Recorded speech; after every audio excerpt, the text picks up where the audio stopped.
یہ ہمیں منظور ہے آپ کا یہ فیصلہ، یہ جرمنی کے، یہ آپ دیکھ لیں کہ بہت ہی یہ وہ پرانے مکانات ہیں جو کوئی 200-300 سال سے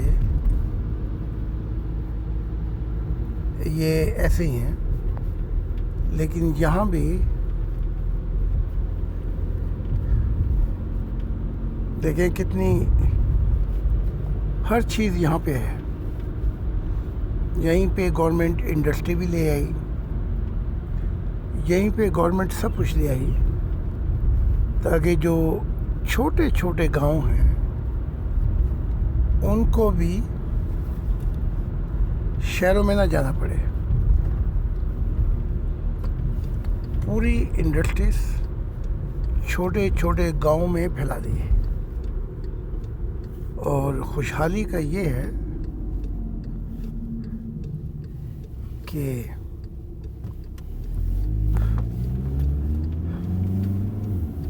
جب انسان کی، اس قوم کی، چاہے وہ سیاستدان ہو، کوئی فرد ہو، وہ سب سے پہلے قوم کا سوچتا ہے، تو پھر قوم کی ترقی ہو جاتی ہے۔ اور ہر چیز باہر سے آتی ہے۔ ان کے ملکوں میں جہاں سے آتی ہے کھانے پینے کی چیزیں وہ مہنگی ہیں، یہاں پہ سستے داموں دی جاتی ہیں۔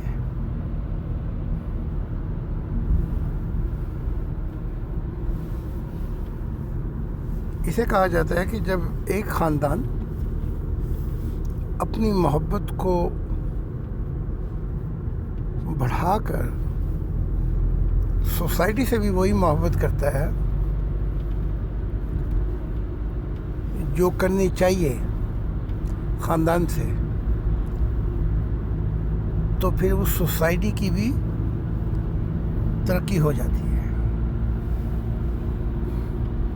پھر جب سوسائٹی وہ دل رکھتی ہے ایک قوم کے لیے، تو پھر وہ قوم جو ہے وہ بھی ایک خاندان بن جاتی ہے۔ یہی کانسیپٹ ہم پیش کر رہے ہیں، ایک انسانیت کا خاندان، جیسے خاندان کے اندر قانون کی حکمرانی کم اور محبت کی حکمرانی زیادہ ہوتی ہے۔ جہاں محبت ہو وہیں اصل آزادی ہے۔ کتنے پرانے یہ دیہات ہیں، لیکن ان کو شہر میں جانے کی ضرورت نہیں ہے۔ اس لیے ہمارے ہاں دیکھیں، پاکستان غالباً 5واں ملک ہے جو دنیا کو کھلا سکتا ہے، اور انڈیا جو ہے 80% کاشتکاری پہ مشتمل ہے، جو دنیا کو کھلا سکتے ہیں۔ وہ لوگ آپ خود بھوکے مر رہے ہیں، تو یہاں خدا کے معاملات نہیں ہیں، خدا نے تو سب کچھ دے دیا ہے۔ یہاں ایک انڈیویجول، ایک خاندان، سوسائٹی اور قوم، یہ ڈاکو بن چکے ہیں ایک دوسرے کے لیے۔ ان کی نیتیں کھوٹی ہیں۔ یہ دیکھیں، یہ چھوٹے چھوٹے ٹاؤن ہیں، اور ان کی نیتیں کھوٹی ہیں. یہ چمکتے ہوئے اندھیرے بن چکے ہیں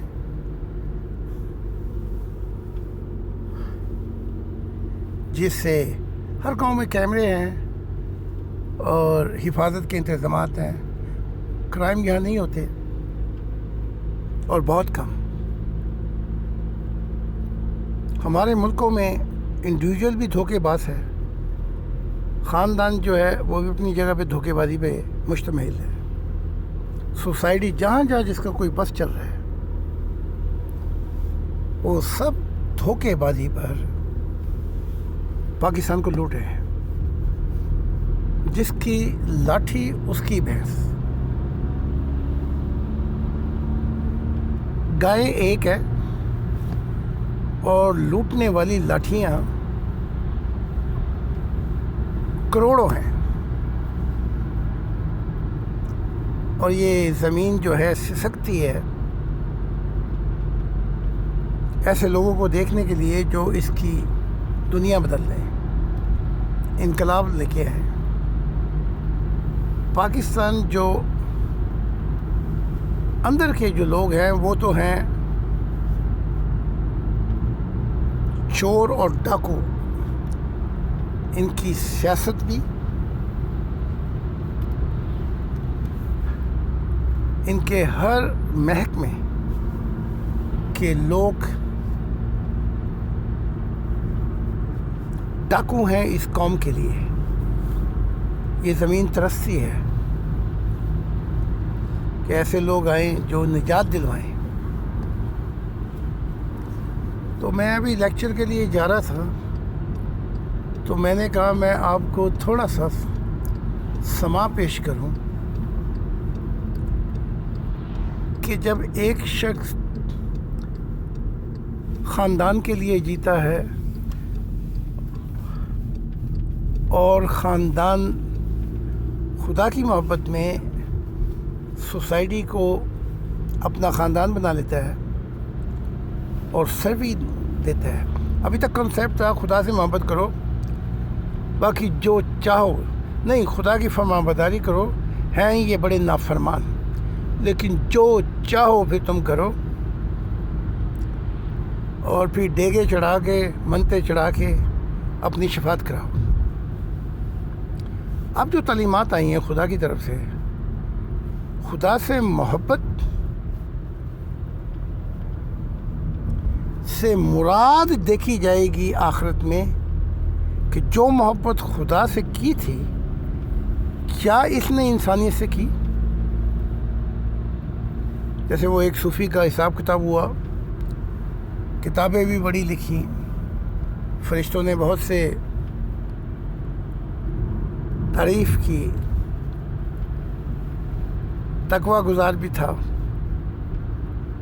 معرفت الہی کی راہ پہ بھی گامزن تھا. لیکن وہاں پہ خدا نے عجیب سا سوال کر دیا فرشتوں سے, اچھا یہ بتاؤ اس کا میری مخلوق سے کیسا سلوک تھا. وہاں پہ آ کے بات ختم ہوئی. اگر میرے انسانوں کے ساتھ وہی سلوک تھا جو جیسے مجھ سے ڈرتا تھا, کیا انسانیت کو بھی میرا عیال سمجھتا تھا؟ اگر مجھے پیار کرتا تھا تو کیا انسانیت سے بھی اس کو محبت تھی؟ وہاں پہ پہنچ کے صوفی کی ساری پھونک نکال دی اور فرشتے بھی خاموش ہو گئے. تو میں آپ کو یہ بتا رہا ہوں, انسانیت کا خاندان جس کا محور خدا کی ذات ہوگی, اس سے مراد کیا ہے.